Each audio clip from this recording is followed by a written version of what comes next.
লাংফেৰ পৰিষদৰ ৰাইজৰ সৈতে মত বিনিময় সভাত উপস্থিত কাৰ্বি পৰিষদৰ CEM ডক্টৰ তুলিৰাম ৰংহাং। কাৰ্বি আংলং স্বায়ত্তশাসিত পৰিষদৰ সৌজন্যত অনুষ্ঠিত হোৱা লাংফেৰ সমষ্টিৰ অন্তৰ্গত তেতিলিগুৰি গাঁৱত বিজেপিৰ মুকলি মত বিনিময় সভাত কাৰ্বি আংলং স্বায়ত্তশাসিত পৰিষদৰ মুখ্য কাৰ্যবাহী সদস্য ডক্টৰ তুলিৰাম ৰংহাং নেতৃত্বত অনুষ্ঠিত মত বিনিময় সভাত ৰাইজৰ অভাৱ অভিযোগসমূহৰ পূৰণৰ আশ্বাস দিয়ে পৰিষদৰ মুখ্য কাৰ্যবাহী সদস্যগৰাকীয়ে। এই সভাত বিভিন্ন জনগোষ্ঠীৰ ৰাইজৰ উপস্থিত হৈ পৰিষদীয় জনপ্ৰতিনিধিসকলক গয়া ৰাইজৰ তেওঁলোকৰ এলেকাত সমস্যাসমূহৰ লিখিতৰে পৰিষদৰ কৰ্তৃপক্ষই অৱগত কৰে। চমু ভাষণত পৰিষদৰ মুখ্য কাৰ্যবাহী সদস্য ডক্টৰ তুলিৰাম ৰংহাঙে উল্লেখ কৰে প্ৰতিটো পৰিষদীয় সমষ্টি সৰ্বসাধাৰণ ৰাইজৰ আকাংক্ষা পূৰণ কৰিবলৈ পৰিষদ চৰকাৰে কাম কৰিব বুলি উল্লেখ কৰে। বিশেষকৈ ৰাস্তা ঘাট, বিজুলী সেৱা, স্বাস্থ্য সেৱা, শিক্ষা ব্যৱস্থা, জলসিঞ্চন ব্যৱস্থা, যোগাযোগ ব্যৱস্থা আদিকে ধৰি বিভিন্ন জনকল্যাণকামী আঁচনি ৰূপায়ণৰ আশ্বাস দিয়ে। এই সভাত উপস্থিত হাওৰাঘাট বিধায়ক দৰসিং ৰংহাং, ডিফু বিধানসভাৰ বিধায়ক বিদ্যা সিং ইংলেং, বৈঠালাংছু বিধানসভাৰ বিধায়ক ৰূপ সিং তেৰণ, কাৰ্বি আংলং স্বায়ত্তশাসিত পৰিষদৰ কাৰ্যবাহী সদস্য তথা লাংফেৰ সমষ্টিৰ MAC মধুৰাম লেকথে পৰিষদৰ কাৰ্যবাহী সদস্য। News desk report, Batadrowa live. বহুখিনি ৰাইজৰ অভাৱ অভিযোগবিলাক আছে, কিদৰে পূৰণ কৰিব? সেই গোটেইখিনি অভাৱ অভিযোগবিলাকক আমি কাৰ্বি আংলং অট'নমাছ কাউন্সিলৰ ডিষ্ট্ৰিক্ট প্লেনিং বৰ্ডৰ পৰা আমি আলোচনা কৰিম আৰু যিমান পাৰোঁ সেই গোটেইখিনি আঁচনিবিলাকক এটা বছৰৰ পূৰণ কৰিবৰ কাৰণে কাৰ্বি আংলং অট'নমাছ কাউন্সিলৰ পৰা এইটো চেষ্টা কৰিম। তাৰ বাহিৰেও যিবিলাকৰ ফৰেষ্টৰ মাটি বহুত বছৰৰ পৰা, আজি 50 বছৰৰ পৰা তেওঁলোকৰ বসবাস কৰি আছে, সেইটো ফৰেষ্ট প্ৰটেকশ্যন ৰাইট একমতে আমি সেইটো জন ছাৰ্ভে কৰি এইটো আমি পতা দিব পাৰে।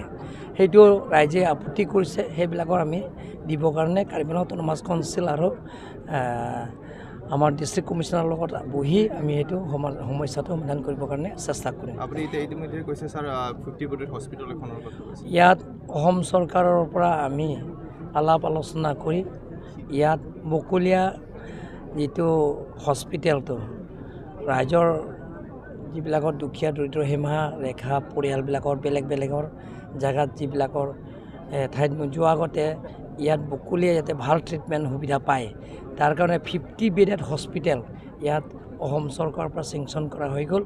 এইটো 20 ক্ৰ'ৰ্ছৰ আঁচনি এইটো আৰম্ভ কৰা হ'ব, সোনকালে টেণ্ডাৰটো কল কৰা হ'ব। ছাৰ, বকলাঘাটত দুটা অভাৱ আছিলে, এটা সাংসদ হৰেণ সিং বে এম্বুলেঞ্চ এখন দিছে, তাৰপিছত এতিয়া ফায়াৰ ব্ৰিগেড এটা যথেষ্টখিনি ফায়াৰ ব্ৰিগেডটো আমাৰ ইয়াত বিধায়ক বিদ্যা সিং ইংলেং ডাঙৰীয়া অসম চৰকাৰৰ পৰা লিখা হৈছে, সেইটো সোনকালে ইয়াত দিয়া হ'ব। কেনেকুৱা পাইছে ছাৰ মানুহৰ সঁহাৰি? এতিয়া মানুহবিলাক চব ইয়াত ওলাই আহিছে, আপোনালোকে জানে, যিটো নেকি আমি কাউন্সিল গোটেই টীমটো আহিছে, গোটেই অফিচাৰ্ছবিলাকত আহি আৰু ৰাইজেও ওলাই আহিছে আমাৰ অভাৱ অভিযোগবিলাকৰ পূৰণ কৰিব বুলি। আৰু ইয়াত লাংফেৰ সমষ্টিটো আপোনালোকে জানে সকলো জাতি জনগোষ্ঠী আছে ইয়াত, অকল কাৰ্বি নহয়, কাৰ্বিও আছে, বেংগলী আছে, বিহাৰী আছে, অসমীয়া আছে, তিৱা আছে, গাৰো আছে, সকলো জাতি জনগোষ্ঠী আছে, আদিবাসীও আছে। গতিকে যিটো সকলো জাতি জনগোষ্ঠীবিলাকৰ ইয়াত এটা বকলীয়াটো স্থায়ী শান্তি হৈছে। আপোনালোকে জানে যে পৃথিৱীৰ ভিতৰত জনপ্ৰিয় প্ৰধানমন্ত্ৰী নৰেন্দ্ৰ মোদী ডাঙৰীয়া, লগতে ভাৰতৰ জনপ্ৰিয় chief minister doctor Himanta Biswa Sarma ডাঙৰীয়া টীম কাৰ্বি আংলং গঠন কৰাৰ পিছত ইয়াত সকলো জাতি জনগোষ্ঠী এটা স্থায়ী শান্তি আহিছে। স্থায়ী শান্তি যেতিয়া অহাৰ লগে লগে কাৰ্বি আংলঙৰ 26টা সমষ্টিত সমান্তৰাল হিচাপে ডেভেলপমেণ্ট কামবিলাকো হৈ আছে, আপোনালোকে দেখা পাইছে। গতিকে ৰাইজে ওলাই আহিছে, আশীৰ্বাদো দিছে, সহায় সহযোগিতা কৰি আছে। জল জীৱন মিছনৰ স্কিমৰ মাজত অলপ বন্ধ হৈছে, কণ্ট্ৰেক্টৰবিলাকৰ পে'মেণ্ট পোৱা নাই বুলি কৈছে, কিন্তু এতিয়া আকৌ যিবিলাকৰ কাম কৰিছে গোটেইখিনি আমি ৰিভিউ লৈছোঁ আৰু প্ৰপ'জাল দিয়াৰ পিছত কণ্ট্ৰেক্টৰবিলাককো পে'মেণ্ট দিয়াৰ পিছত এতিয়া কণ্টিনিউ কাম কৰি আছে। এতিয়া এই বছৰৰ ভিতৰত গোটেইখিনি জল জীৱন মিছনত কাৰ্বি আংলঙত সম্পূৰ্ণ হ'ব। কেবিনেটত 2016ৰ আগত যিবিলাক বাদ পৰি গৈছে সেইটো আকৌ তেওঁলোকক গ্ৰহণ কৰিব বুলি কৈছে।